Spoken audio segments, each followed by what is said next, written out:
The question is that this House do now adjourn. Lee Anderson.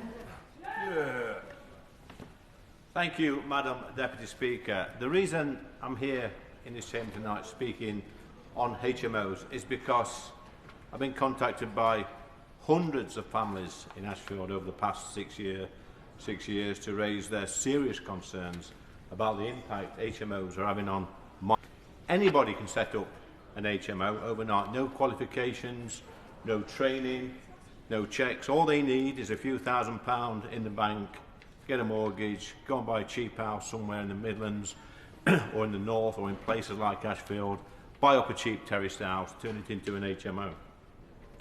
But this leads to thousands of unscrupulous investors who live hundreds of miles away from places like Ashfield, buying up properties and filling them with people, quite frankly, that I don't want living in my community. People who are criminals, people who are out thieving overnight, people who are creating antisocial behaviour. They're filling our streets full of wrong... Giving way. Does it share my concern that the growing proliferation of these houses of multiple occupation is leading to whole streets being transformed, communities being torn apart, with no sense of engagement from those occupying these HMOs, leading to rubbish, to mess, destitution, disruption and utter chaos in streets and whole communities?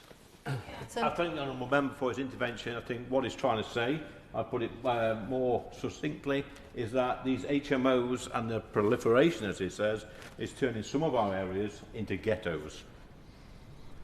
Now, I've seen in Ashfield where, because of the HMOs being filled with young men, some young girls are frightened to walk the same streets. They've even changed their route to school. This is unacceptable. This is not right in 2026, that young girls, young British girls are having to change the way they walk to school. It's not fair on our citizens. The illegal migrants I talk about have been dispersed amongst our communities in HMOs. As I said before, mostly young men from backward cultures.